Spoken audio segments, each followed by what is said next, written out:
민원련의 미디어 탈곡기.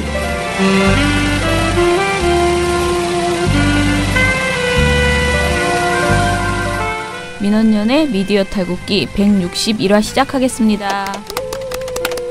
예, 안녕하세요. 저는 민원련의 김원경 사무처장이고요. 미디어 탈곡기의 이장입니다. 네, 저는 부녀회장 배나은 활동가입니다. 네, 청년회장 이봉 활동가입니다. 우리 아빠는 슈퍼맨이에요. 종편 막말 패널들도 퇴출시켰고요. 보도지침 책도 만들었고요. KBS, MBC 적폐의 사진도 퇴출시켰고요. 언론교육도 하고요. 매일매일 방송과 신문을 감시해요. 너희 아버지 뭐 하시는데? 민원연 후원해요. 언론을 정상화시키는 확실한 길. 한 달에 10,000원 민원연 후원으로 가능합니다. 오늘도 열심히 털어보겠습니다. 자, 오늘 먼저 KM 소식. 밤새 그 KBS가 뭐 그 필리버스터는 아니고 뭐라고 릴레이 발언을 하는 걸 이제 그 유튜브로 잠깐 봤거든요. 제가 잠을 못 자가지고 계속 그거를 자주 봤어요. 근데 너무 추울 것 같아서 생각했던 것보다 너무 안쓰럽더라고요. 마음이 안 좋았어요. 좀 빨리 좀 진행됐으면 좋겠습니다. 예, 그러면은 먼저 KM 소식부터 듣고 오겠습니다.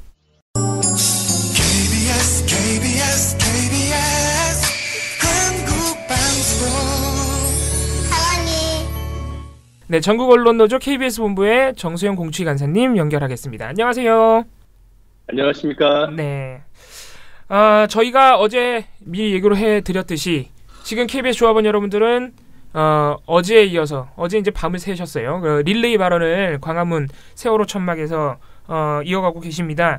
저희가 방통위가 오늘과 내일 중에 구 여권 이사들의 그 업무 추진비 관련 비리 빨리 조치를 취하지 않으면 이러다가 조합원 여러분들 잡는 거 아니냐, 네. 이런 걱정을 하고 있는데 어떻게 어제 이제 아나운서 분들을 시작으로 시작이 됐는데 어떻게 잘 아무 일 없이 진행이 됐나요? 예, 아직까지는 별 차질 없이 뭐 무난하게 잘 진행이 되고 있고요. 네. 이 과정에 정말 많은 사람들의 헌신 또 노력이 있었습니다. 예. 특히 이제 아나운서 구역 조합원들, 저희 아나운서들이 이번 파업에 얼마나 열정이 있는지, 또 아나운서 조합원들 사이에 그 끈끈한 동료애가 얼마나 강한지를 확인할 수 있었는데요.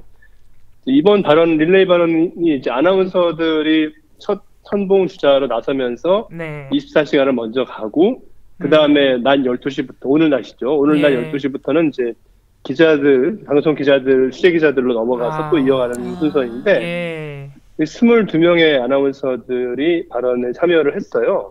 어제 시합 때부터 지금도 하고 계시겠네요, 그럼? 예, 지금 녹음이 진행되고 있는 오전 10시 14분 현재는 아침 뉴스타임 앵커인 백승주 아나운서가 현재 발언을 이어가고 있고요. 놀라웠던 것이 그 22명의 아나운서 조합원들이 어제 그 현장에 거의 전원이 모여서 새벽 4시가 넘을 때까지 다 다리를 지키면서 옆에서 계속 응원해주고 또 발언하다 지치면 서로 나서서 바꿔주기도 하고 그러면서 거의 뭐 한 10시간 이상을 한 자리에서 한 명도 빠지지 않은 채 모여서 그렇게 서로 의지하면서 발언을 이어가는 모습 보면서 많은 사람들이 좀 감동을 많이 받았거든요. 그래서 아나운서들이 사실 평소에는 그 방송에서 화려한 조명을 받고 항상 그렇게 모든 사람들의 주목만 받는 존재처럼 보이기 때문에 같이 이 사람들의 내면에 어떤 의지랄까 강인함이 있는지를 알아보기 어려운데 어제 그 영하 7, 8도에 찬바람 부는 광화문 광장 한복판에서 20명이 넘는 아나운서들이 그 텐트 하나에 의지해서 24시간 발언을 꾸준히 같이 한나라 똘똘 뭉쳐서 이어가는 모습 보면서 많이 좀 사람들에게 많은 느낌을 줬고요. 또 발언 내용도 굉장히 알찼습니다. 특히 이제 아나운서 구역에서 참여한 아나운서 중에 보면은 입사 30년이 넘은 거의 간부급이죠. 전인석 아나운서를 비롯해서 뭐 20년이 넘은 김태규 아나운서부터 또 최근에 이제 굉장히 젊은 세대의 인기가 많은 뭐 정지원 아나운서라든지 김지원, 옥탑방 라디오를 진행하는 김지원 아나운서라든지 또 아침 프로그램에 많이 출연하는 이선영 아나운서, 또 스포츠 캐스터로 활약하는 이광용 아나운서, 뭐 굉장히 기라성 같은 KBS 대표 간판급 아나운서들 22명이 릴레이 발언을 이어갔다는 것도 사실 평소에는 찾아보기 어려운 아마 일일 거예요. 아마 전무후무한 일이 되지 않을까 싶은데 다는 거 알고 있습니다. 비판 보내고 있다는 거 알고 있습니다. 비난받아 마땅한 일들 해왔기 때문이죠. 하지만 저희들 분명히 새롭게 태어난다는 엄중한 각오로 93일째 정치권은 우리가 감시하고 비판해야 하는 대상이 맞지만 그것도 국민의 신뢰가 우리 쪽에 있을 때의 이야기입니다. 일단 제가 알기로 새노조의 시작은 굉장히 소수로 시작해서 그때는 힘이 굉장히 약하고 소수의 선배들이 방송을 정상화시키기 위해서 많이 노력하면서 애썼다고 알고 있는데요. 정상화되기를 바란다는 시청자, 청취자분들이 많습니다. 솔직히 제가 청취자라도 지금 이 추운 날씨에 삼계탕 얘기 나오면 정말 화가 날 것 같은데요. 우리가 왜 이렇게까지 해야 하는지. 근데 생각보다 또 많은 분들이 알아주시고 기다려주시고 있기 때문에 힘을 잃지 않고 계속 나아가기를 희망합니다. 이명박 박근혜 정부가 심어놓은 방송 적폐의 중심, 고대영 사장을 몰아내기 위한 저희의 93일자 외침. KBS 자체, 더 크게는 KBS라는 브랜드가 더 좋아지는. 지금 이제 스타급 아나운서들이 다 같이 하고 있습니다. 파업에 조연급 아나운서들도 같이 해주면 주연급, 조연급 나누는 거는 저처럼 이제 개인적으로 나누겠습니다. 제 스스로. 저는 스스로가 조연이라고 생각하기 때문에 조연급 아나운서들이 같이 이보다 더 멋있고 근사한 영화가 어디 있겠습니다. 밤사이에 그런 아나운서 릴레이 발언이 이어졌고 또 이제 오늘날 12시까지는 이제 아나운서 조합원들이 발언을 하는데 12시 이후는 이제 기자 조합원들, 방송 기자 조합원들이 바통을 넘겨봤습니다. 그래서 아마 오늘날 12시부터는 오수호 기자를 시작으로 해서 역시 또 한 30명 넘는 기자, 30명 넘는 기자들이 차례차례 순서를 이어받아서 발언을 할 예정이고요.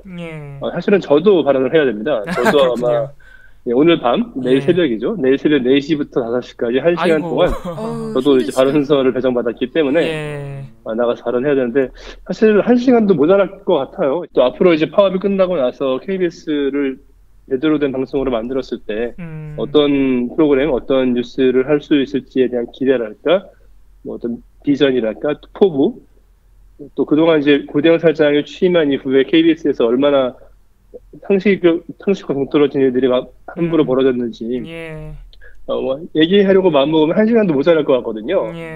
그래서 아마 저희 2200 조합원들이 대기하고 있기 때문에 24시간 발언 진행하는데 큰 무리는 없을 겁니다. 다만 이게 정말 2200명이 다 할 때까지 가기를 바라는 것은 아니고 하루라도 빨리 끝나야 저희 조합원들도 조합원이지만은 시청자들의 방송 파행에 대한 누적된 감수도 너무 심했고 또 앞으로 연말 각종 주요 굵직한 프로그램이라든지 뭐 대상 시상식이라든지 평창 올림픽 준비 이런 것들도 지금 빨리 파업이 끝나야 그나마 준비를 할 수 있는 상황이기 때문에 저희들의 릴레이 발언이 빨리 끝나고 파업도 빨리 끝났으면 하는 바람 다 간절합니다. 뭐 이런 마음은 다 마찬가지일 것 같고요.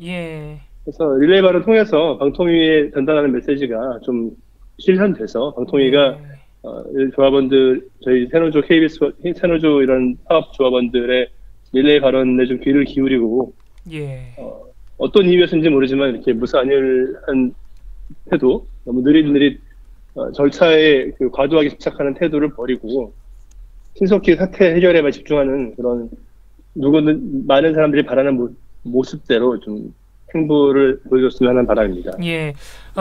KBS가 MBC의 신임 사장 절차 시작 이후에 좀 시민들의 관심이 시들해진 것 아니냐 이런 걱정이 있는데 제가 최근에 SNS나 이런 인터넷 커뮤니티를 좀 돌아다녀 보니까 그래도 KBS는 아직도 파업 중이네요. 이런 관심을 보이는 시민분들이 꽤 계십니다.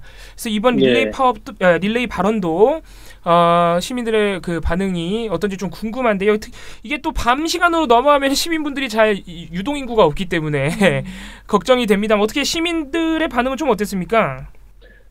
밤 늦게까지도 그래도 한 60명, 70명, 오늘 새벽 1시, 2시까지 제가 봤는데 한 70여 명 되는 그 시청자들이 시청 중이다라는 표시가 그 생중계 VOD에 나오더라고요. 라이브 그리고 또 하셨군요.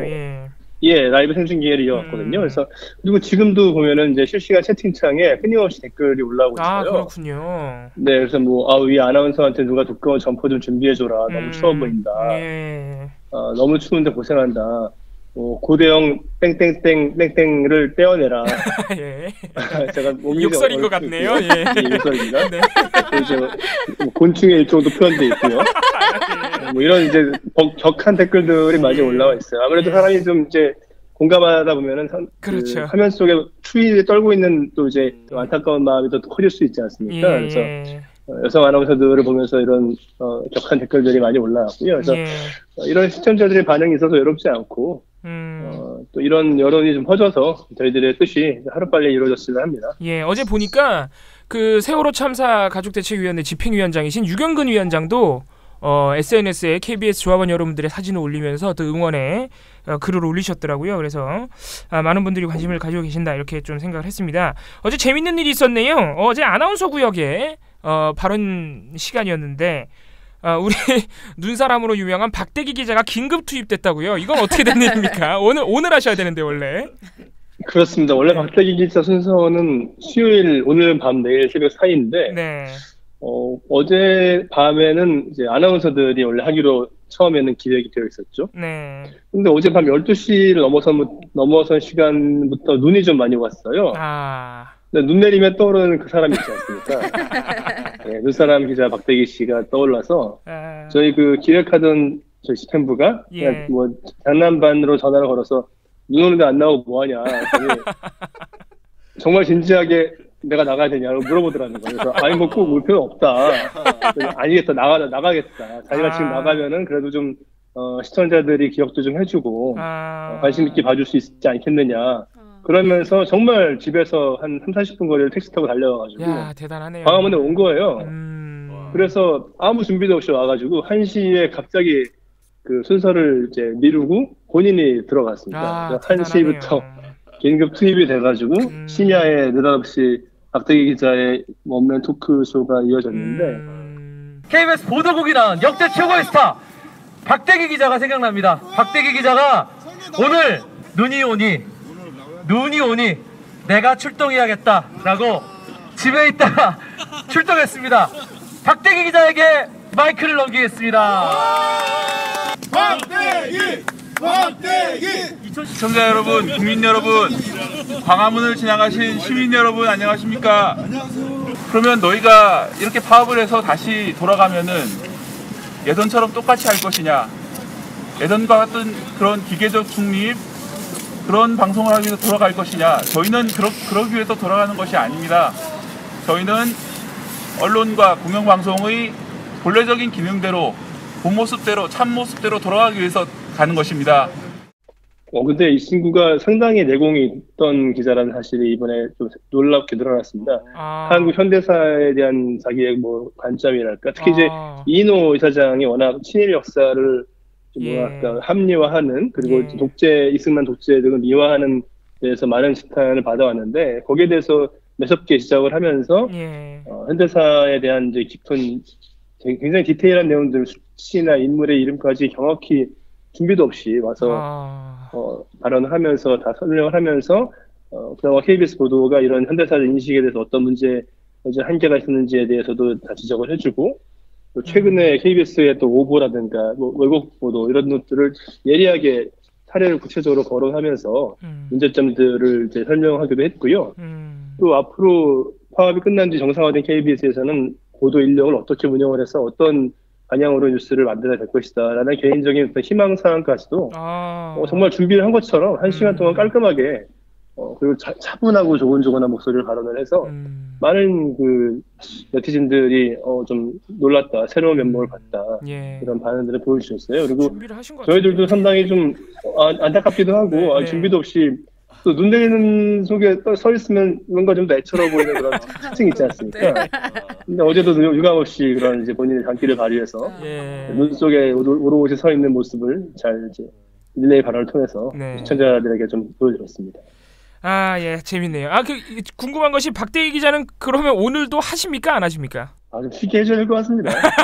그렇군요. 새벽 1시에 긴급 투입됐는데 또 이틀 연속으로 시키면 무리인 것 같고요. 일요일 정도에 또 한번 나올 것 같습니다. 예. 아니 왜냐면 기자분들이 물론 훌륭한 기자분들이 많지만 사실 대중적으로 유명하기가 힘들어요. 기자분들이 어려운데 이 박대기 기자는 참 대중적으로 유명하신 분이라 이 릴레이 발언 페이스북 라이브를 하면 또 많은 네티즌분들이 좋아하실 것 같습니다. 저희 아이가 즐겨보는 만화 중에 카봇이라고 있는데요. 예. 그 카봇에서도 정대기 기자라고 해서 진짜 그 박대기 기자를 모델로 만든 애니메이션 인물이 등장을 하더라고요. 대단하네요. 정말. 어린이들 사이에서도 이미 유명인사가 될 정도로 국민 기자죠. 대단합니다. 정말 기자분들이 유명하기가 어려운데 참 아무튼 근데 또 그런 면모가 있는지 몰랐네요. 제가 볼 땐 준비를 하신 것 같습니다만. 왜 자꾸 그러세요? 네. 아무튼간에 알겠습니다. 지금 저희가 좀 재밌는 얘기를 했지만 사실 오늘 내일 굉장히 중요한 날입니다. 방송통신위원회가 지금 전체 회의 내일까지 전체 회의를 이어가는데 오늘 그래서 KBS 조합원 여러분들이 전국에서 모이시죠? 그렇습니다. 오늘 전국 부산 제주도에서까지도 거의 먼 거리 아랑곳하지 않고 조합원들이 과천 정부종합청사 방송통신위가 있는 곳 담벼락 너머에 또 지난번 집회와 마찬가지로 상당히 대규모 인력이 모여서 방통위에 조속한 비리기사 해임을 촉구하는 집회를 개최할 예정이고요. 오후 2시부터 시작할 계획입니다.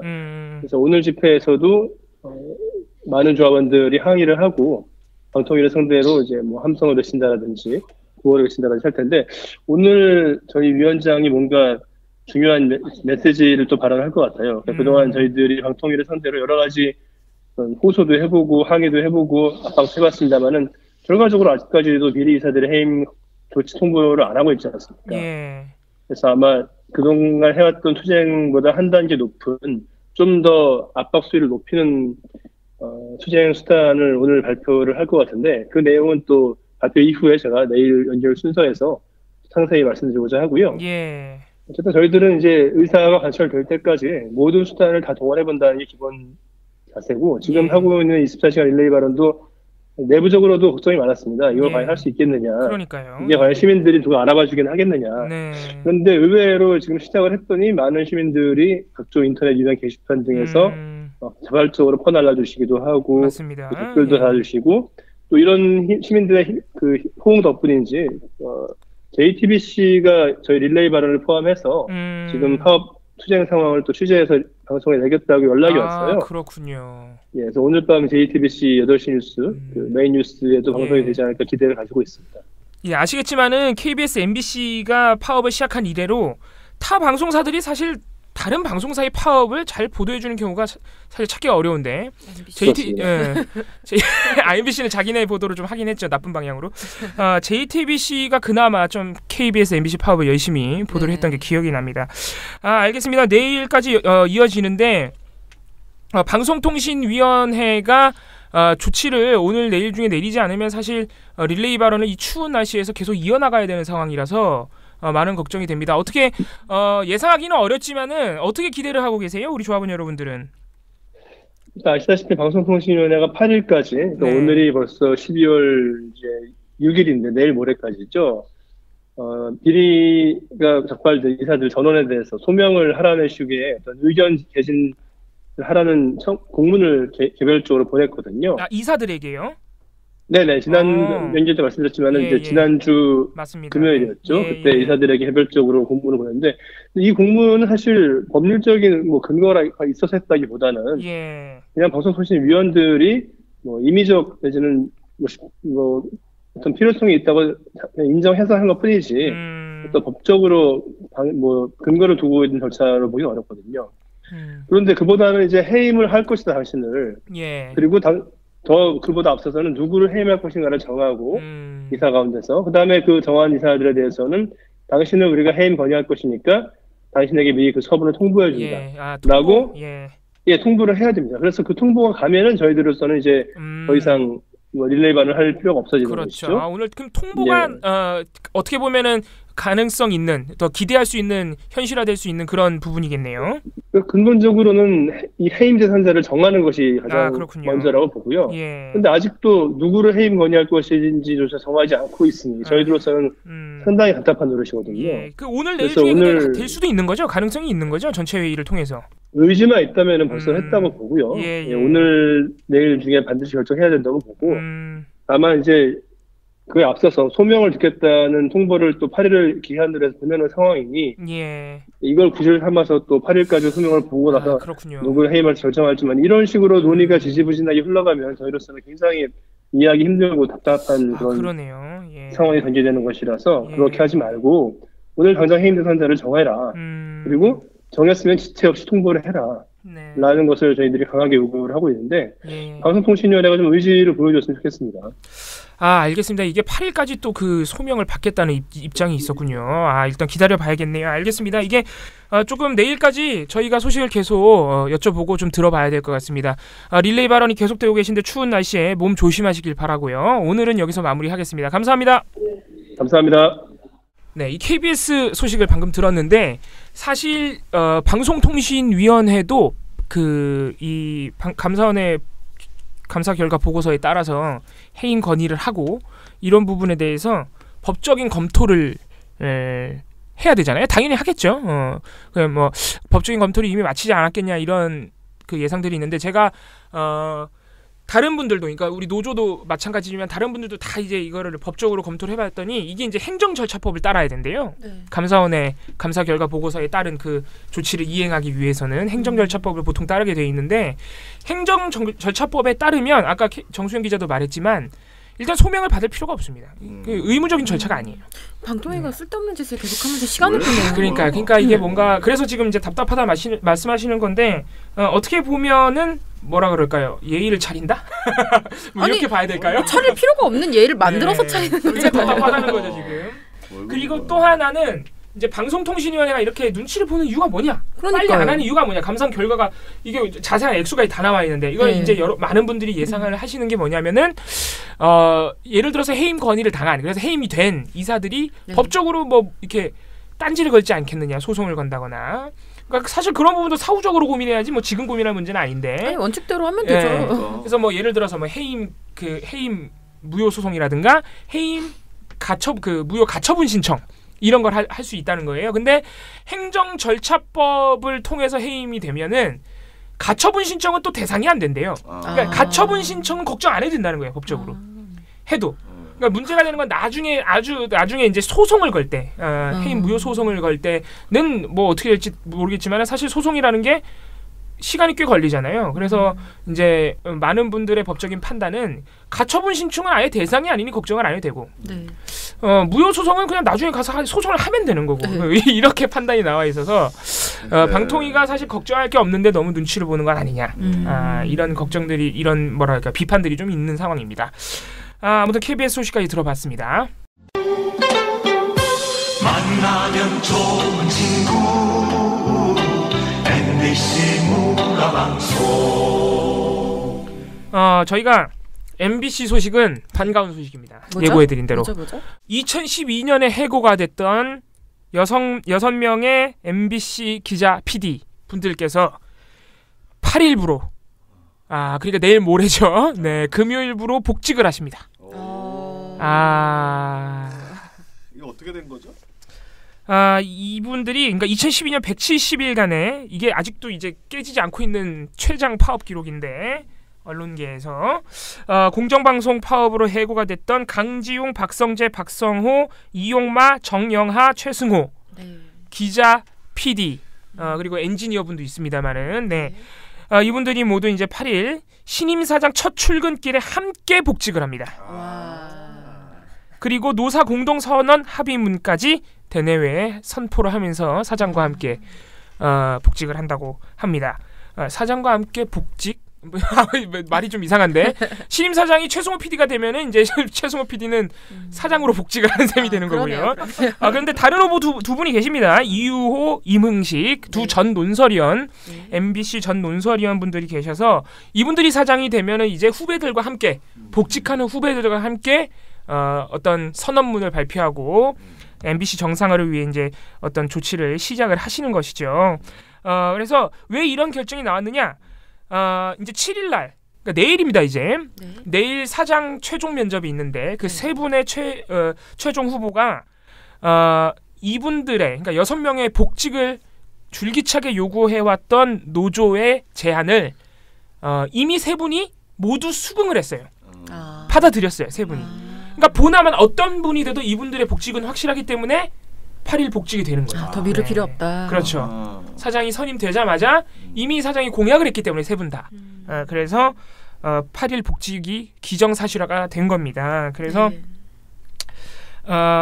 뭐 세 분 모두 우선순위가 제 나이에 해직자들의 복귀가 이렇게 하셨기 때문에 어떻게 보면은 가장 시급했던 정상화 절차의 첫 번째가 신임 사장의 선임과 함께 바로 이루어지는 것이죠. 네. 그래서 이게 근데 조금 뭐라 그럴까요? 법적으로는 아직 완전한 판결이 나온 건 아닙니다. 물론 1, 2심까지 모두 법원이 해고 무효 판결을 내렸어요. 네.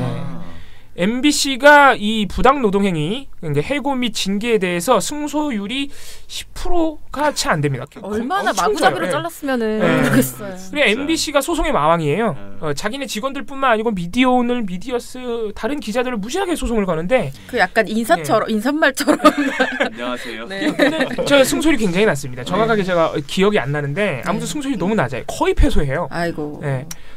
그래가지고 1, 2심까지 이분들의 해고 역시 이미 해고 무효 판결이 났지만 지금 대법원에 또 상고를 했어요. MBC가 포기할 만도 한데 그래서 대법원 판결이 또 1년 7개월째 안 나오고 있어요. 근데 왜 그런지는 아시겠죠?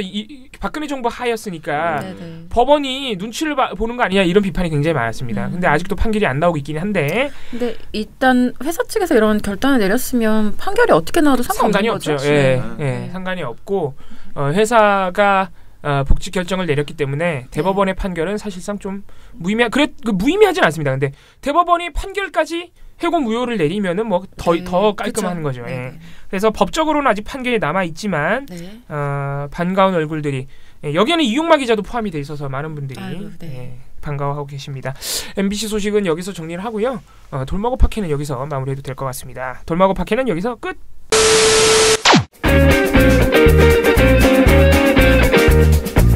안녕하세요. 민원연 김원경 처장입니다. 미디어 탈곡기 잘 듣고 계시죠? 미디어 탈곡기를 응원하는 방법 무려 4가지가 있습니다. 다운로드하기, 구독하기, 댓글 달기, 그리고 하트 누르기인데요. 다운로드와 댓글 달기는 모든 곳에서 됩니다. 댓글 많이 달아주시면 저희가 늘 답변 드리겠습니다. 팟빵에서는 구독, 파티에서는 즐겨찾기를 해주시면 되고요. 하트는 팟빵과 파티에 모두 있으니까 매일매일 꼭꼭 눌러주세요. 꼭이요.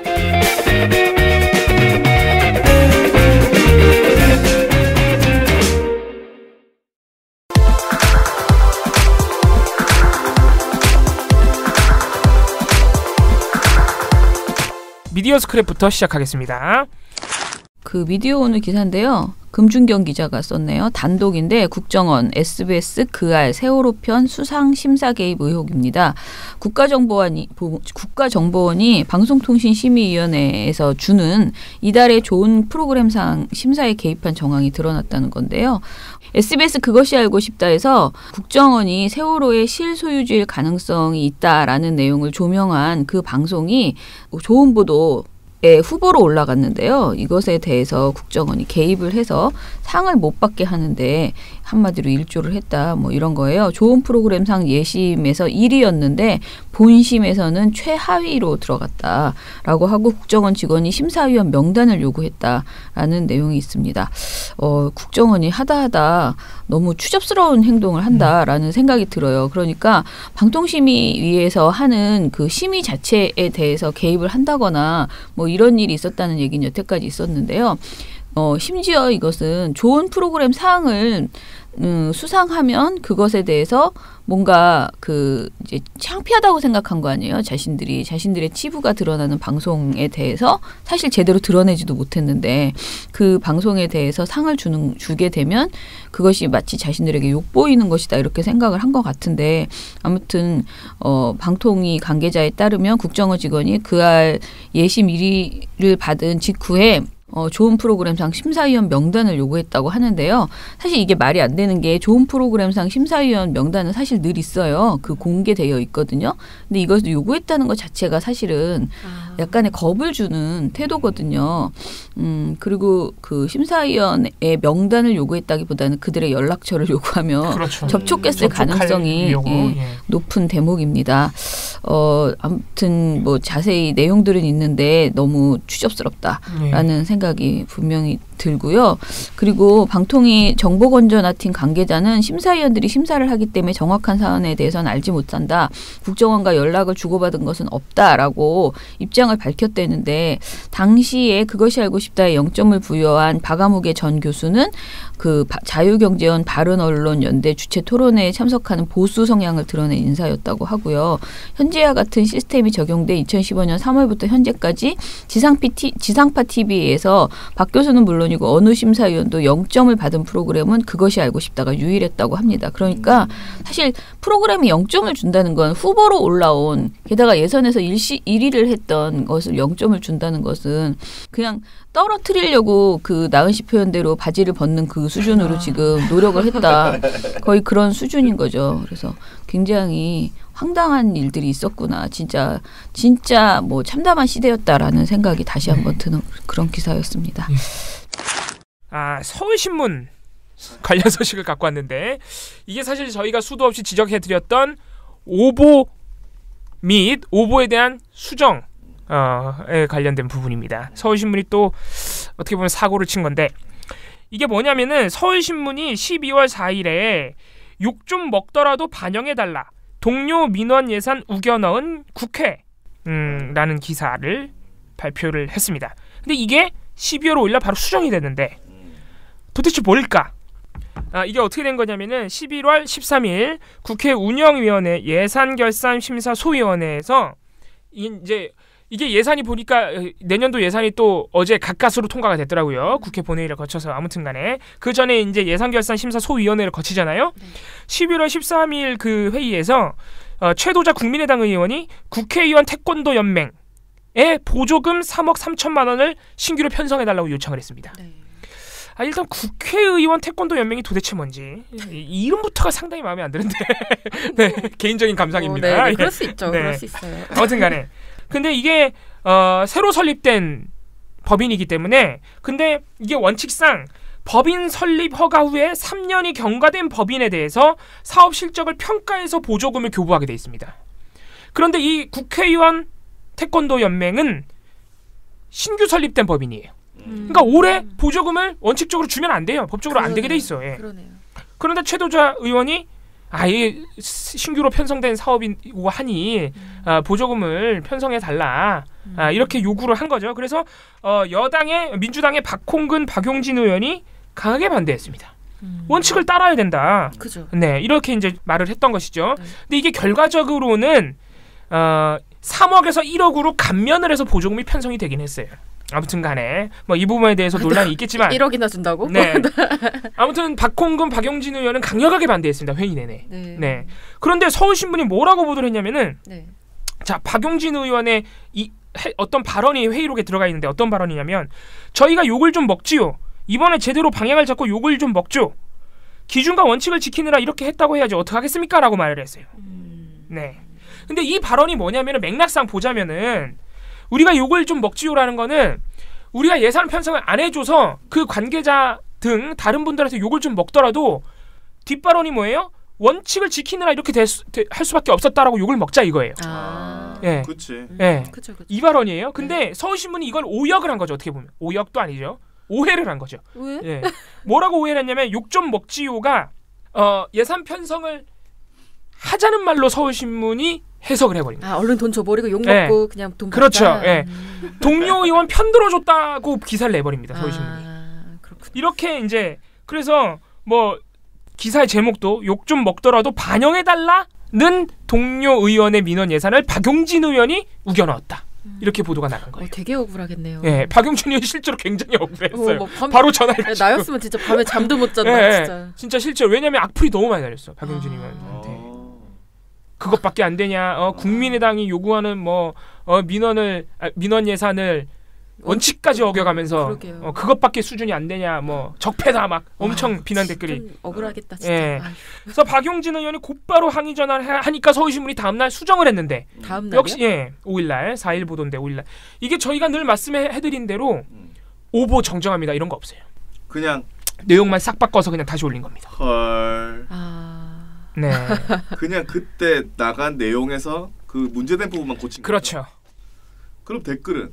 그러니까 댓글은 그대로 남아 있는 겁니다. 에헤이. 박용진 의원이 그 부분에 대해서도 굉장히 억울함을 호소했습니다.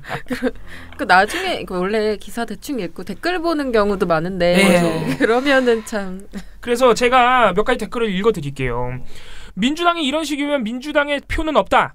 적폐 청산하라고 내가 밀어줬지. 적폐를 쌓으라고 밀어줬냐. 남의 돈 가지고 인심 쓰듯이 제가 욕을 먹지요라니. 답이 없다. 박용진은 국민의당으로 가라. 이미 이런 댓글들이 쏟아진 상태라는 거죠. 아이고야. 그러니까 이게 저희가 오보에 대해서 뭐 이게 별거 아닌 것 같지만 오보에 대해서 저희가 굉장히 세게 사실 비판을 하잖아요. 방송을 할 때나 보고서에서나 기사 수정도 마찬가지고 오보와 기사 수정 두 부분에 대해서 저희가 그리고 끊임없이 요구했죠. 기사 수정 내역을 남겨놓든가 오보 정정한다고 크게 제목도 좀 크게 해서 띄우든가 포털 같은 경우에는 그게 이제 노출될 수 있도록 하든가 저희가 굉장히 조치를 많이 요구하고 있잖아요. 이게 되게 중요한 부분이에요. 지금 박용진 의원 거의 인격이 지금 말살당했어요 지금. 사실 거기다가 정정합니다라고 표시를 해도 늦었어. 그러니까요. 늦었어 사실은. 예, 이게 굉장히 그래서 큰 문제입니다. 오보와 이 도둑 수정이. 그래서 서울신문이 또 하나 사고를 쳐가지고 멀쩡한 사람, 오히려 원칙을 지키고자 했던 사람을 거의 뭐 지금 구렁텅이에 지금 처박아 놨다는. 근데 참 언론사도 그렇고, 언론사 같은 경우에는 이런 문제 잘못된 사실을 했다가 고치는 상황에서 사과하는 거를 되게 좀 꺼려한다고 왜 그런지 하나요? 모르겠어요. 자존심 상하는 일 되게 부끄러운 일이라고 생각을 하는 것 같아요. 잘하던가. 네. 그래서 박용진 의원이 너무 억울하다. 분명 회의록에도 최도자 의원은 내가 반대하는 거로 다 써있는데 그 일부 발언만 따가지고 오보를 써놓고 그냥 이렇게 수정하고 얼렁뚱땅 넘어가면 이게 되는 거냐. 네. 여기까지 하겠습니다. 그 억울한 마음이 정말 10분 이해합니다. 예. 네, 이건 미디어스 기사인데요. 조선일보 조선 문재인 내란죄 심재철 인터뷰에 전면하래라는 도형래 기자님의 기사입니다. 이 기사가 뭐냐면 우리 기억나시나요? 심재철 국회 부의장이고 또 5선 의원이죠. 근데 이분이 예전에 어떤 발언으로 굉장히 화제가 됐는데요. 그게 뭐냐? 문재인 대통령과 임종석 비서실장, 서훈 국정원장과 윤석열 서울중앙지검장을 법치 파괴의 내란죄와 국가기밀 누설죄 등으로 형사 고발해야 합니다. 이게 며칠 되지도 않았어요. 언제였더라 4일인가 했던 나온 발언인데 이게.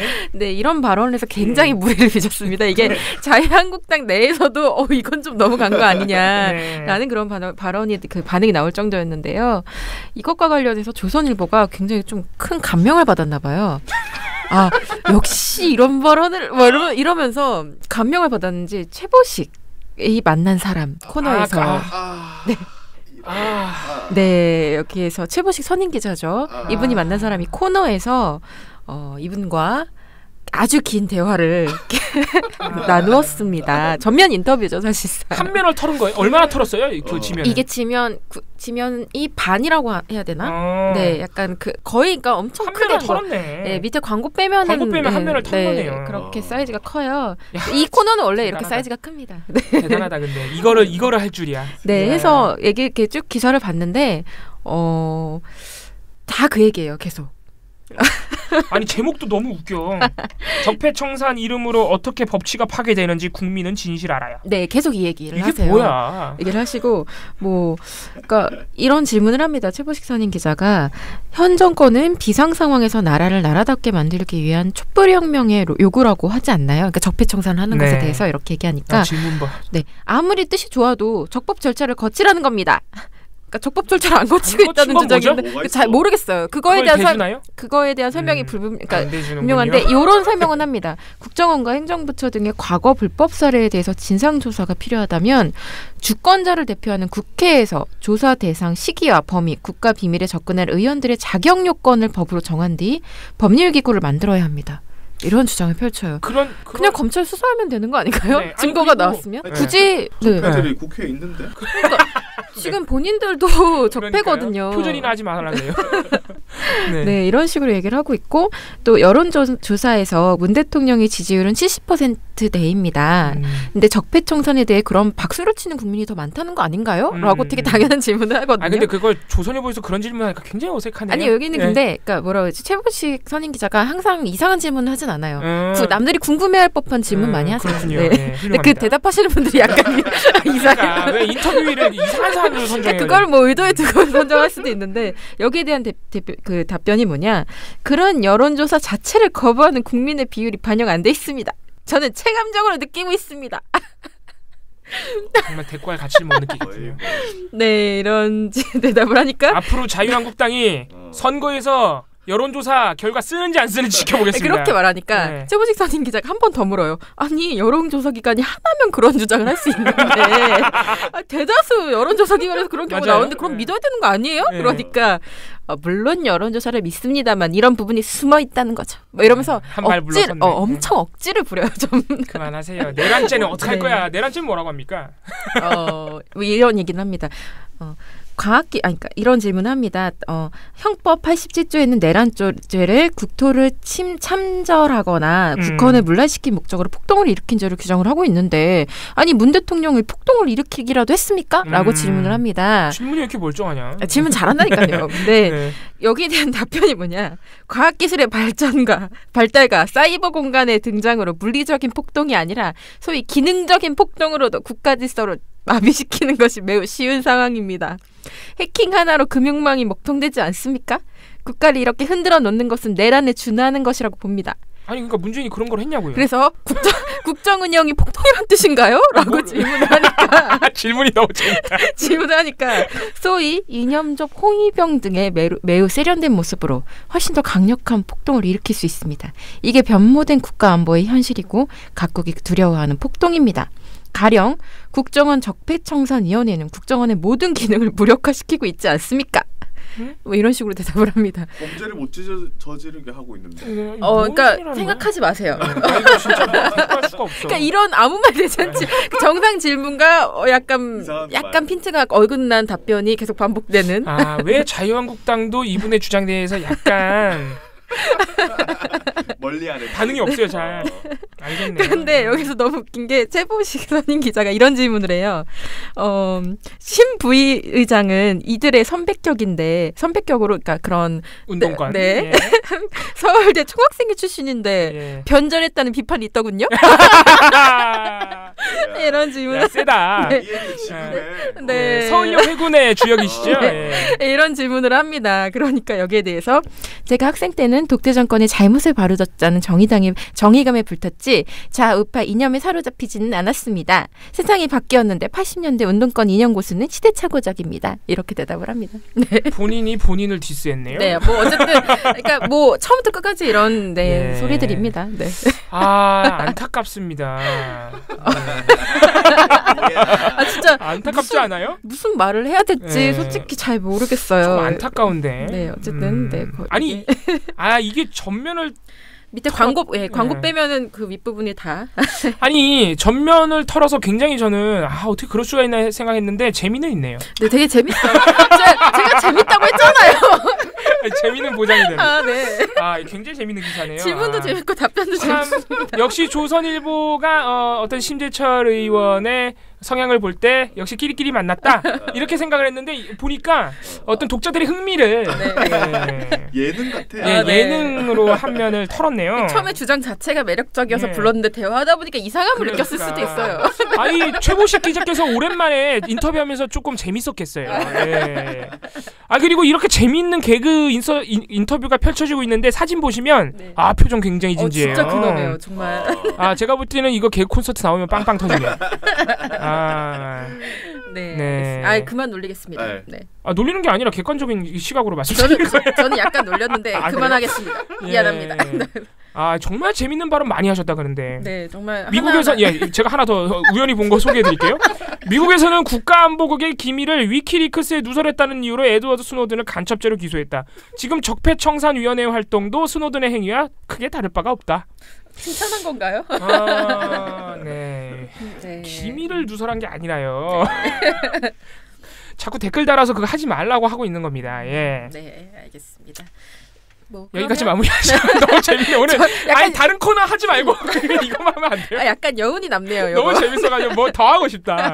다 읽어드리고 싶다. 기사를 통째로 다 읽어드리고 싶다. 예. 오디오북처럼. 네, 오디오북처럼.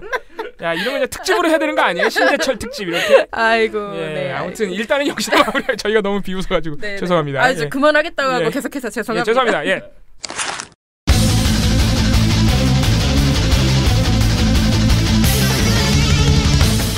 오늘의 나쁜 보도 스크랩 털어보겠습니다.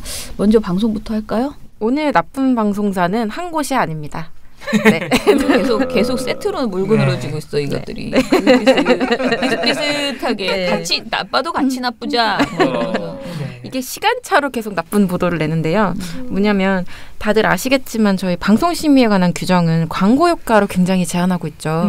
방송이라는 매체 자체가 가진 어떤 힘, 매체 파워가 있기 때문에 정말 막 이미지 하나만 노출이 돼도 그거에 대한 파급 효과가 커요.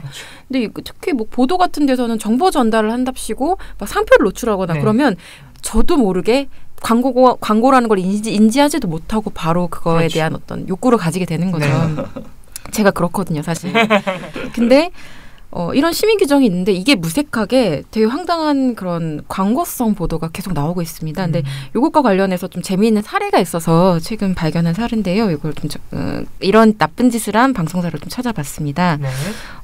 얼마 전에 농협에서 지난달 22일이에요. 농협중앙회에서 소고기랑 돼지고기를 무인 자판기로 냉장 판매하는 시스템을 도입하겠다는 그런 출시 기념식 같은 걸 열고 이제 시범 운행을 시작했어요. 2대를 지금 현재 운행을 하고 있는 거죠.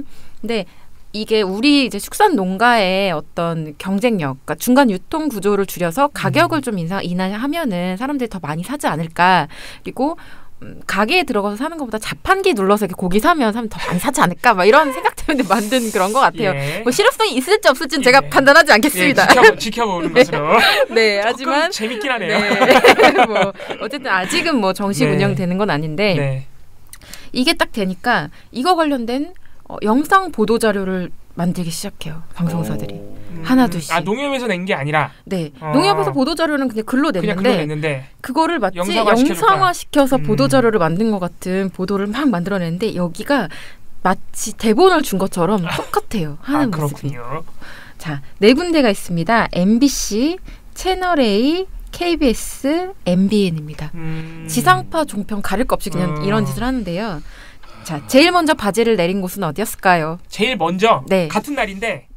아니에요. 다 날짜가 달라요. 날짜가 달라? 네. 제일 먼저 이 보도를, 광고성 보도를 낸 곳? 네.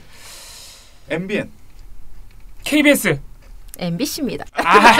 아깝다. 지상파라고 예상을 했는데. 여러분 왜 MBC를 이렇게 아직 사장 안 바뀌었어요. 네. 보도 제목은 고기도 자판기로 편하고 값싸게. 바로 행사 당일인 22일 날 낸 보도인데요. 자, 기자 멘트가 정말 기가 막힙니다. 장유진 기자입니다.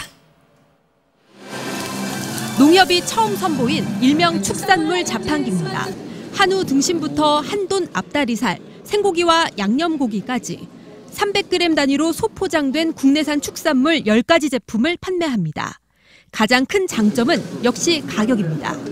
이게 기자 멘트예요. 광고인데? 마트 직원 아니시고 판촉 사원인 줄 알았어요. 판촉 사원 아니시고 기자시죠 지금? 자, 이렇게 한 다음에 그 다음에 뭐가 나오냐?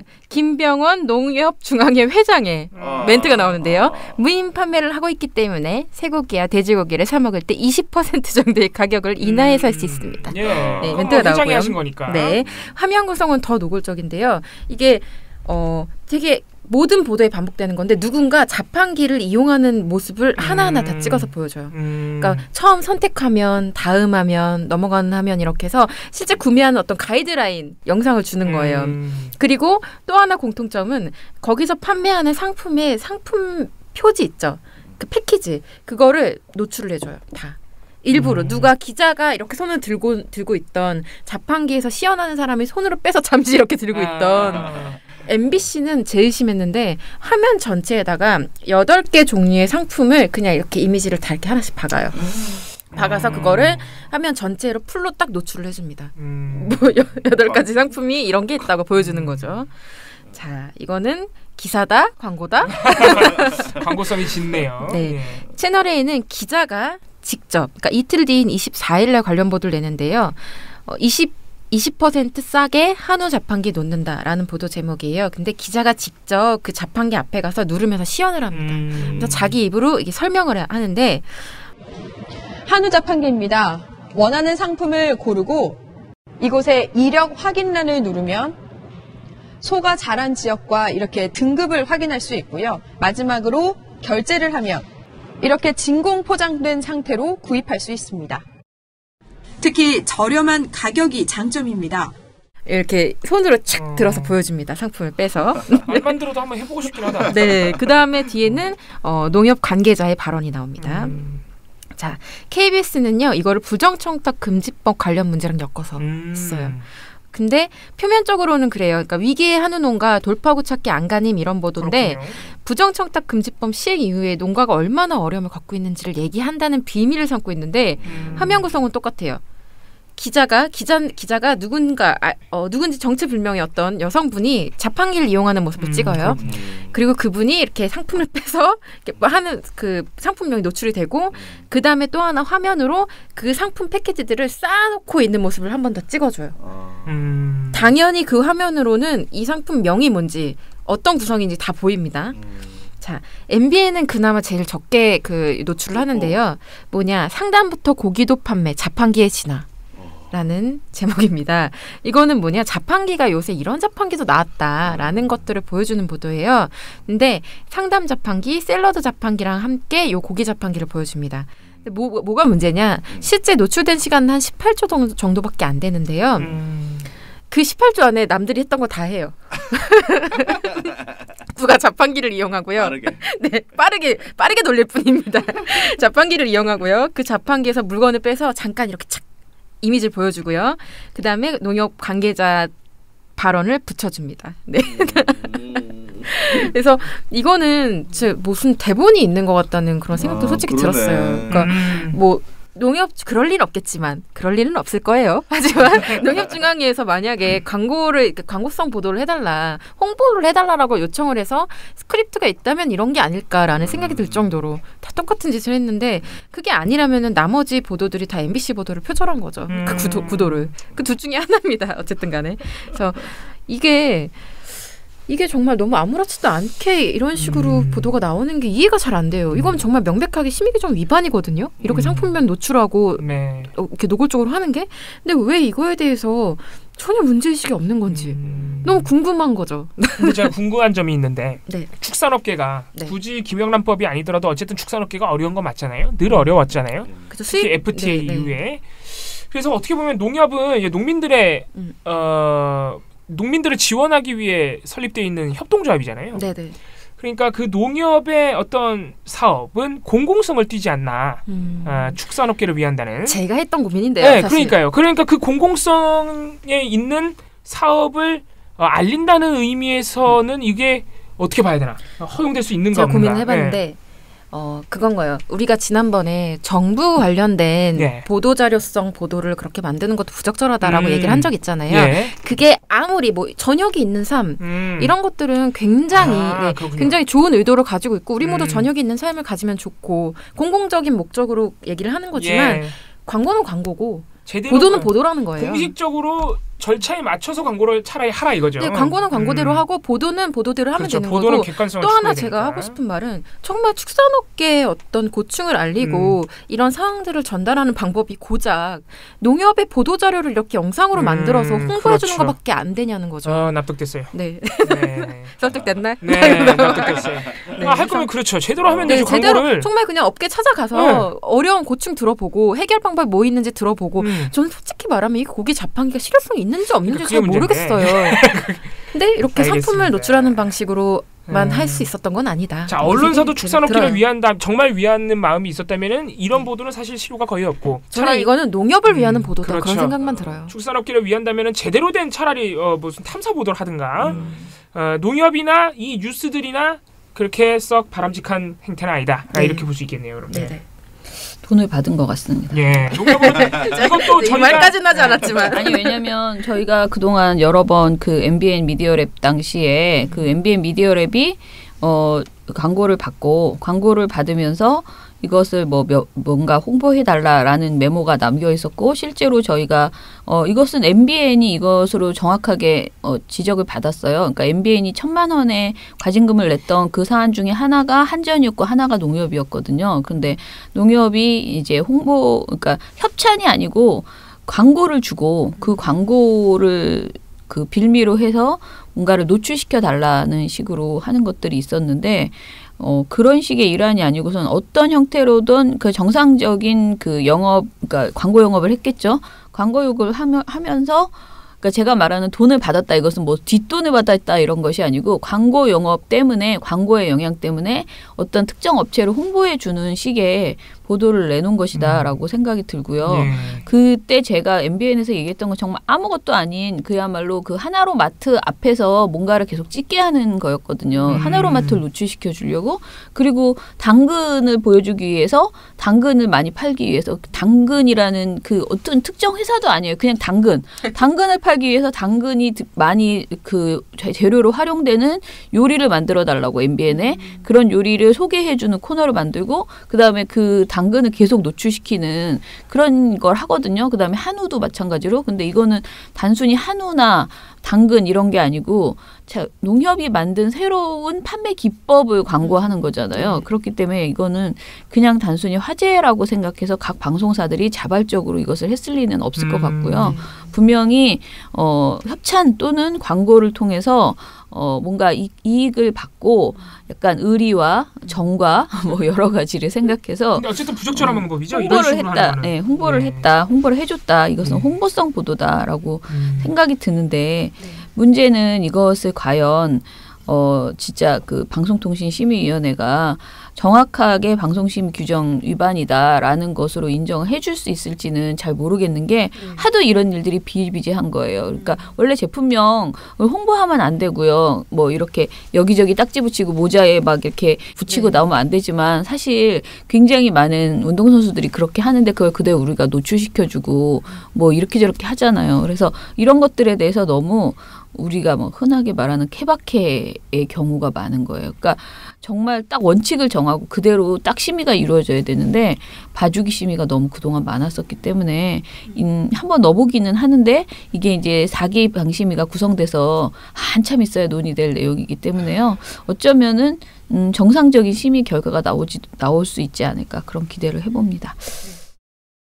네, 저는 조선일보에서 만물상 어느 묵념이라는 최재혁 논설위원회 글이 있었어요. 그 코너가 되게 노다지예요. 만물상. 예. 만물상이. 그렇죠. 만물상은 제가 어렸을 때도 노다지였습니다. 제가 대학교 때도 이게 있었거든요. 진짜 만물상이네. 네네. 그런데 이번 내용은 그 문재인 대통령 관련된 내용입니다. 먼저 이게 4가지의 단락이 있는데요. 단락 하나하나가 다 너무 재밌어서 사실은 제가 굳이 평 안 해도 됩니다. 저희 보고서는 제가 계속 얘기하는데 평이란 게 별로 반박이 필요 없다. 그냥 얘네가 이랬어요 라고 그냥 얘기만 해주면 되는 거의 그런 수준이었어요. 근데 내용이 뭐냐면 처음에 시작할 때 4일 청와대 수석보좌관 회의가 시작되기에 앞서 문재인 대통령 제안으로 참석자 전원이 일어나 인천 낚싯배 전복 사고 희생자에 대한 묵념을 올렸다 한다. 그 모습은 영상 사진으로 공개됐다. 어제 영흥도 낚싯배 충돌 사고로 희생되신 분들을 좀 위로하는 마음을 담아서 잠깐 묵념의 시간을 갖고 회의를 진행할까 합니다. 묵념. 안타깝게 유명을 달리하신 분들께 상과 조의를 표하고 유족들께 심심한 위로의 말씀을 드립니다. 이유 여하를 막론하고 이 같은 사고를 막지 못한 것과 또 구조하지 못한 것은 결국은 국가의 책임입니다. 국민의 생명과 안전에 관한 국가의 책임은 무한 책임이라고 여겨야 합니다. 이번 사건의 수습이 끝나면 늘어나는 낚시 인구의 안전관리에 관해 제도나 시스템에서 개선하거나 보완할 점이 없는지 점검해 주기 바랍니다. 대통령 지지자들은 투표 한번 제대로 하고 몇 번을 대우받는지 모르겠다며 감격해하는 댓글을 올렸다. 자, 요거는 무엇일까요? 비아냥거린 겁니다. 그냥 진짜 아주 그냥 배가 아프군 이런 생각이죠. 자기들끼리 뭐 그런 쇼를 하고 그래? 이러는 거죠. 그리고 그 쇼를 보고 박수를 치는 지지자들은 뭐야? 이런 식의 비아냥거림. 아주 노골적인 이렇게 열폭하는 것 같은데요. 배 아파 뭐 그런 태도죠. 그 다음 거부터가 이제 심한데요. 육지에서 얼마 안 떨어진 바다에서 충돌 사고가 발생해 졸지에 13명이나 숨진 것은 정말 안타까운 일이다. 그렇다고 이런 사고가 생길 때마다 청와대가 묵념을 올리겠다는 것인지 의아해하는 사람들이 적지 않다. 인터넷에서 묵념을 올리는 커트라인이 무엇이냐라는 반응이 나왔다. 몇 명이 사망하면 청와대에서 묵념을 올리냐는 것이다. 사실 궁금하다. 앞으로 교통사고나 화재 등으로 여러 사람이 숨지면 그때마다 청와대에서 묵념하나? 이게 글입니다. 자, 어떻게 생각하십니까? 여러분 몇 명이 이 태도였네요. 아주 이 태도에 대해서 그러니까 청와대가 이런 어떤 요번 그 해상 사고에 대한 이제 좀 적극적인 대응을 했잖아요. 이것이 굉장히 우스꽝스럽다는 태도인 거죠. 이게 이들의 이 사람들이 쓴 글은 그 다음 여기까지도 또 그냥 점잖게 어떻게 보면 또 비아냥거린 겁니다. 다음 게 또 이제 그 다음이 더 심한데요. 사고가 나자 해경뿐 아니라 해군 함정과 헬기, 해군 특수부대가 총동원됐지만 결과가 크게 달라지진 못했다. 탑승자 22명 가운데 구조된 사람은 7명이었다. 단순 비교하면 세월호 구조자 비율보다 낮았다. 세월호가 그랬던 것처럼 아무리 해도 어쩔 수 없는 일이 있다. 어쩔 수 없는 일을 있었던 것처럼 만들어 누군가에게 책임을 씌우는 것은 정치 공격일 뿐이다. 라고 얘기를 했습니다. 진짜 나쁘다. 자, 여기서부터 이제 진짜 나빠지기 시작하죠. 아직 남았어요. 더 나쁠 게 있어. 새 정부의 사고 대응은 무언가 지나친 면이 있다. 지나쳐서 손해볼 것 없으니 마음껏 지나치자는 것 같다. 사고가 난 3일 청와대는 문 대통령 동선과 지시를 실시간으로 공개했다. 국민의 의구심과 언론의 추측성 보도가 없도록 하라는 대통령의 말도 전했다. 낚싯배가 전복돼 사망자가 난 것은 불행한 사고이지만 대단한 의구심과 추측성 보도가 나올 만한 일은 아니다. 왜 질에 그런 걱정을 하는지 모르겠다. 대통령은 이 사고를 국가의 책임이라고 했다. 이런 사고를 국가 책임이라고 하는 정부는 세상에 없을 것이다. 청와대는 사고 후 위기관리센터를 가동했는데 이것이 국가적 위기인지도 의문이다. 라고 얘기를 했어요. 자, 이제부터 설명을 좀 해야 되는데요. 이번 사고는 개인의 책임, 사고 자체는 개인의 책임일 수도 있겠죠. 왜냐하면 사고를 낸 누군가가 당연히 조작을 잘못해서 사고가 난 거죠. 그렇지만 사고가 일어나고 나서 정부가 해야 할 안전조치를 제대로 감독하지 못했거나 사고 이후의 인명구조 과정에서 부족한 부분이 있을 수 있고요. 이번 사고에서도 사고 현장에 선내 진입이 가능한 해경 특수구조대가 도착하는데 72분이나 걸렸다. 그래서 결국 구조의 골든타임을 놓쳤다라는 지적이 있었습니다. 그리고 해경은 신형 구조정의 고장 등이 이유라고 말했지만 사고를 구조해야 할 책임이 있는 부서로서 사실 미덥지 않다라는 해명이 구조 못했다는 거는 네. 납득할 수 없는. 아니 그럼 평소에 그걸 고쳐놨어야지. 네. 그러니까 이런 지점들이 있었기에 정부에서도 정부 책임을 통감하는 그런 멘트를 한 거고요. 그런데 이것에 대해서 논설위원이 이런 식으로 어쩔 수 없는 거다. 그리고 세월호하고 자꾸 세월호하고 비교하는데 정말 이거는 정말 나쁜 행동입니다. 그리고 세월호 사고 당시 해군 투입은 물론 해경도 제대로 된 구조를 하지 못했다고 비판을 받았는데 그때 우리가 비판한 거랑 똑같이 이번에도 그냥 문제점이 있으면 지적을 하는 거잖아요.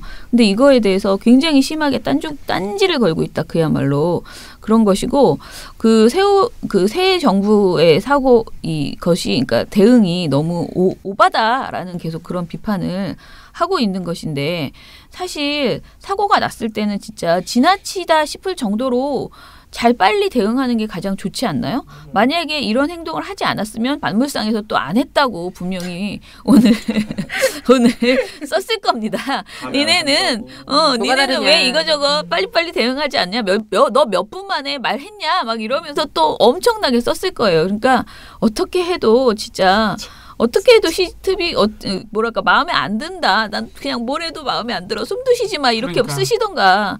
너무 정말 뭐라 그럴까? 진짜 생떼보도다. 맞아. 뭐뭐 하면 문제인 생떼보도. 이건 말이 되는 소리야지. 그리고 제일 나쁜 거는 이제 그 다음입니다. 원래 우리가 이들이 할 때 전형적으로 나오는 행동인데요. 정부가 유독 해상 사고에 과민 반응을 보이는 이유를 사람들은 대강 짐작한다. 문 대통령은 전 대통령 탄핵이 결정되자 세월호 현장에 가서 고맙다고 썼다. 덕을 봤다는 뜻이다.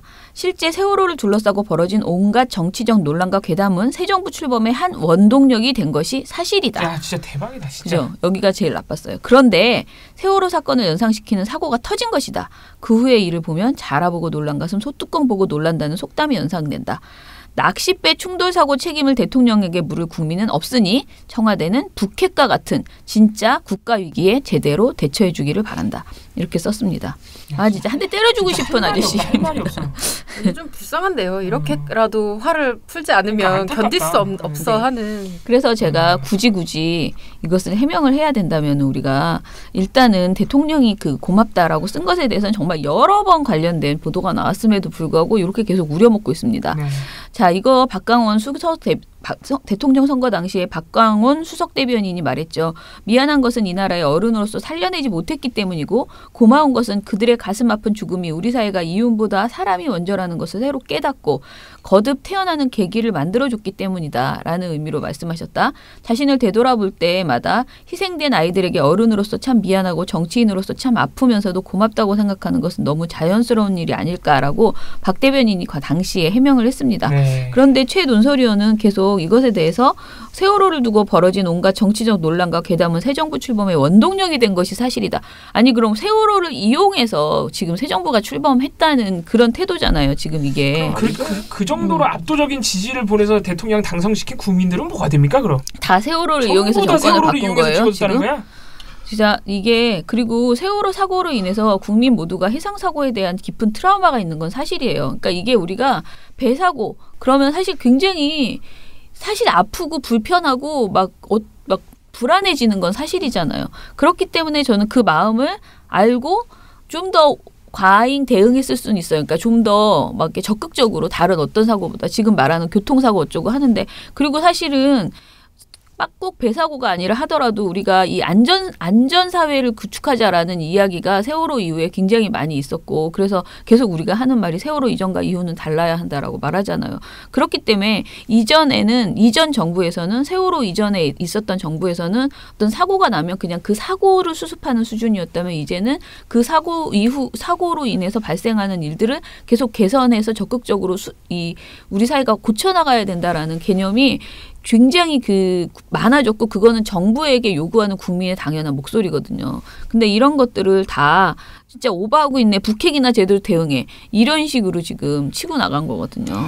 그래서 아무튼 조선일보는 정부의 반성하는 모습을 비아냥거리기 전에 자신들이 얼마나 그동안 잘못된 보도들을 해왔는지 특히 세월호 관련 보도 그런 것들에 대해서 진짜 반성해 줬으면 좋겠다라는 생각이 듭니다. 그리고요. 낚싯배 사고를 대통령 탓으로 돌리는 국민이 없다고 지금 단언을 하셨는데 안타깝게도 자유한국당의 홍준표 대표가 이미 했어요.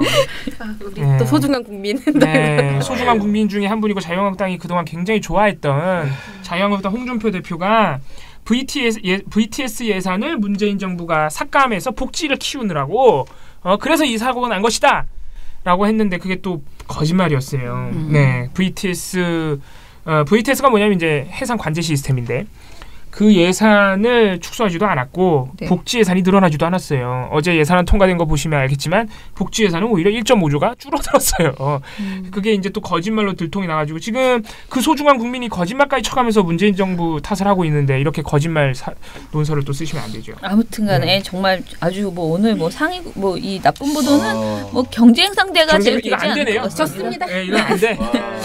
업체 홍보 정도 가지고는 그러니까 이걸 이길 수가 업체 없어요. 홍보하면서 네. 문재인 정부는 네. 내란죄를 물어야 된다. 뭐 맞아. 이런 말을 불쌍해. 해줘야 돼. 그럼 어쨌든 축하는 드리고 가시죠. 네, 만물상 최재혁. 최재혁 변호사님. 네. 최재혁 씨예요? 성함을 여쭤본 거예요. 저도 약간 트라우마 논설위원이 최재혁 논설위원. 네, 최재혁 논설위원 축하드립니다. 7, 6, 5, 4, 3, 2, 1. You'll never have the sacred stone. Oh, this you crazy mother. 자, 대댓글 시작하도록 하겠습니다. 오늘은 또 어떤 댓글이 있는지 제가 메뉴에 있는 것부터 읽을게요. 가장 최신 댓글부터 레이니 칠세님. 정말 채널A와 동아일보는 북한 없으면 뭘 먹고 살지 궁금하네요. 저희도 궁금합니다. 예. 먹고 삽니다. 예. 문 닫아야죠. 뭐 북한 없으면. 채널A의 다른 프로그램도 북한 컨텐츠를 계속해서 내보내고 있다 그래요. 그리고 패널 김병민 씨는 볼 때마다 깨끗하게 정리된 종량제 봉투에 담긴 쓰기라는 느낌이 듭니다. 아이고. 겉은 멀쩡해 보일지라도 말하는 내용을 보면 늘 어처구니가 없는 말만 골라서 합니다. 비유로 하신 거구나. 겉에는 굉장히 깔끔한 종량제 봉투인데 그 봉투에 담긴 건 어차피 아니냐 뭐 이런. 네. 그 참신하네요. 예. 그만 비유를. 역시 우리 댓글 다시는 분들 보면은 수준이 높아. 제가 볼 때는 이분들이 비평해야 돼요.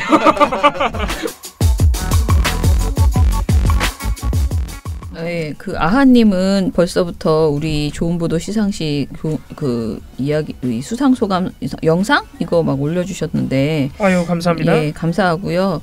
그리고 미령곰탱님께서는 수기로 막 적어주셨어요. 진짜 너무 감사하죠. 예. 제가 노안이 와가지고요 이제 이런 거 잘 못 봅니다.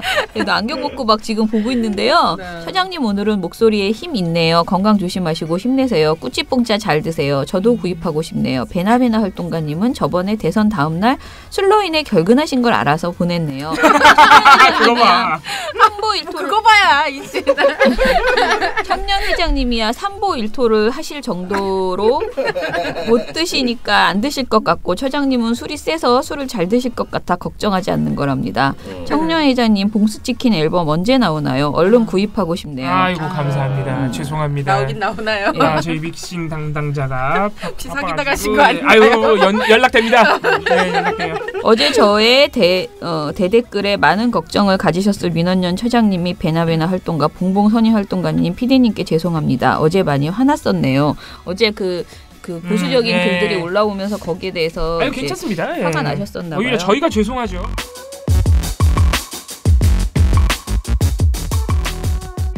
트러스트 노원님, 네. 기순용사보다 봉봉선인 간염이 더, 각하보다 봉봉선인 기침이 더, 유유. 아니 근데 이거 약간 오해를 하실 것 같아. 봉봉선님이 간염이 있는 게 아닙니다. 간염이 있는 게 아닙니다. 네. 오바예요, 오바. 이렇게 오도방정을 장난친 겁니다. 저 간염 없습니다. ABC 간염 다 없습니다. 병원에서 검사를 하면 주사 맞으라고 전화가 요즘은 그런 메모를 되게 많이 해요. C형 간염 주사를 맞아라. 그러니까 예방 주사를 맞아라. 그거 보고 자기가 무슨 형 간염 주사를 맞아야 되는지도 모르고 있는 거예요. 지금. 자꾸 예방 주사를 맞으라 그래서 안 맞고 있어서 그런 겁니다. 더 심각하네요, 아니, 솔직히 말하면. 아니 근데 트러스트 노아님도 장난친 걸 거예요. 그냥. 아니, 제가 근데... 카카보다 기침이 더 많이 나오지 않잖아요. 아닌데? 분녀회장님이 월요일 원체 꼭 술차라고 생각하진 않지만 월요일마다 목소리에 기운이 없다. 이건 제가 반성하고 밝은 목소리로. 밑에 엉경이 캐릭터는 클리셰입니다 하면서 배수지 역할에 이렇게 해서 역을 만들어주셨는데요. 도저히 제가 이거를 읽을 수 없습니다. 제 입으로 읽지 못하겠습니다. 이거는 그냥 나중에 눈을 읽어주세요.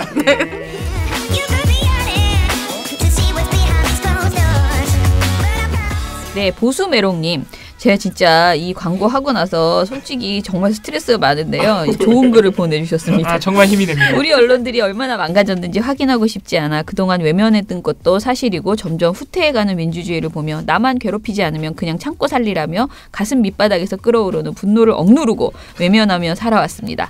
많은 국민들이 그랬듯 저 또한 방관자의 길을 택했지요. 하지만 광장에 하나둘 촛불들이 켜지며 모두들 더 이상 이대로는 안 된다는 생각에 그 추운 날에도 마음과 뜻을 모아 함께하는 것을 보며 대한민국이 아직 희망이 있으며 우리 국민 모두가 얼마나 자랑스러운지 매일 매주가 감동이었습니다. 저 스스로를 반성 또 반성하게 되면서 더 이상 방관자가 되지 않기 위해서 열심히 팟캐스트와 유튜브를 섭렵하며 그동안 제가 외면했던 정치와 언론에 관심을 갖고 감시자가 되어야겠다 결심했습니다. 그러다 민원연을 듣게 돼 매일 구독을 하고 하트를 날리며 이 훌륭한 태도십니다. 열심히 청취하던 중 처장님의 빵 터지는 광고에 도저히 하트만 갖고는 안 되겠다 싶어 오늘 은행에 전화해 자동이체 신청을 했습니다. 감사합니다. 네. 작은 보탬이나마 힘이 되어드리고 싶습니다. 처장님과 여러 활동가분들 고생이 많으시고 언론의 감시자로서 너무나 훌륭한 일을 하고 계십니다.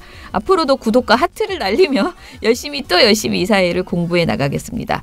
다시는 무지해서 내 삶을 방치하지 않겠습니다. 날씨가 갑자기 너무 추워졌습니다. 감기 조심들 하시고 항상 감사합니다. 너무 진짜 대단하신 분이다. 예, 정말 감사합니다. 네. 이런 우리 청취자 여러분들을 비롯해서 시민 한 분 한 분이 사실은 다 영웅이에요. 예. 소식지에 실어야 되겠습니다. 이거 진짜 어디다 소개하고 싶고 글 자체가 너무 명문이에요. 네네, 너무 자체가. 좋습니다. 정말 감사드리고요. 예, 뭐라 그럴까? 자꾸 저보고 너무 그만 힘내라 그러는데 아무튼 힘이 확확 나네요. 예, 감사합니다. 역시 광고 덕분에 또 내가 이거 나올 줄 알았어. 이거 진짜 1년치 또 깔때기.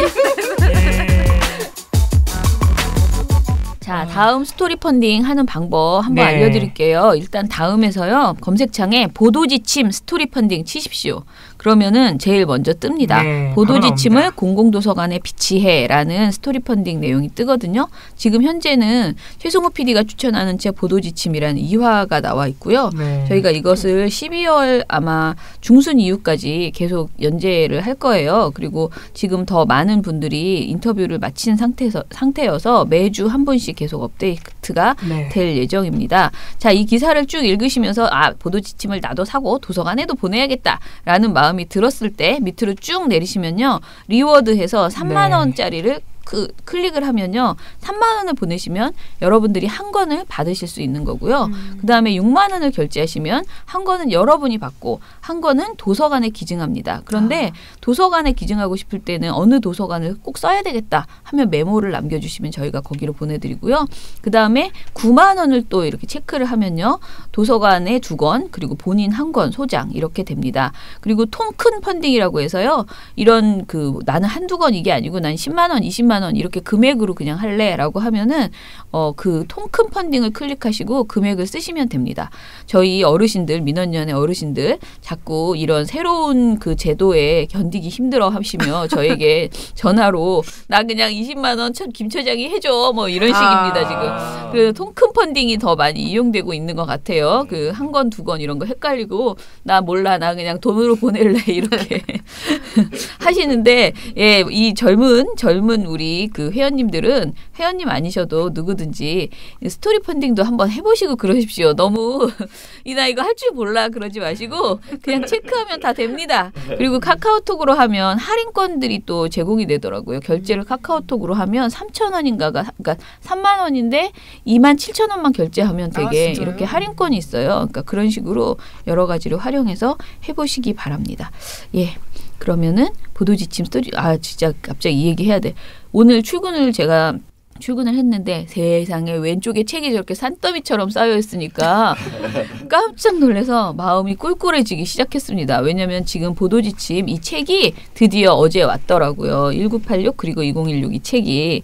그런데 제가 이것을 진짜 큰맘 먹고 굉장히 많이 만들었거든요. 사실 이게 많이 안 팔리고 여러분들이 기증도 많이 안 해주시고 그러면 이게 다 재고로 남잖아요. 그리고 저희 돈으로 이거를 다 또 도서관에 보내기에는 너무 큰 부담이 되는 그런 책 가격이거든요. 그런데 제가 이것을 무려 1,500권이나 사버렸답니다. 그래서 지금 굉장히 스트레스를 받는데 그렇지만은 워낙 좋은 책이기 때문에 자신 있게 두고두고 아주 호시탐탐 도서관에 계속 보내고 여러분들한테도 우리 회원들도 많이 사시지 않을까 이렇게 기대하고 아무튼 했습니다. 12월 15일 날 그 저희 출판 기념회 때 오셔도 사실 수 있으니까요. 12월 15일에 전에 어제도 제가 말씀드린 것처럼 김어준 씨도 오시고 그리고 우리 최승호 그러니까 그 공범자들의 배급사인 N9의 정상진 대표도 오시고 그리고 좋은 보도상도 지금 굉장히 쟁쟁한 분들로 결정이 됐기 때문에요. 아마 여러분들이 와서 민원연 회원이 아니시더라도 되게 오시고 싶을걸요. 네, 우리가 스타들이 옵니다. 네, 우리가 막 스타라고 하는 많은 분들이 오십니다. 그리고 보도지침 출판 기념식이 있으니까요. 그날 같이 오셔서 책도 같이 사시고 그 보도지침을 폭로한 사람들 이야기도 좀 들어보시기 바랍니다. 예, 그러면은 계속 이 광고는 매일매일 호시탐탐 책이 다 떨어질 때까지 계속 이어나가겠습니다. 예, 민원연 미디어 탈곡기는 내일 뵐게요. 민원연 미디어 탈곡기는 내일도 열심히 털어드리겠습니다. 탈탈탈. 안녕.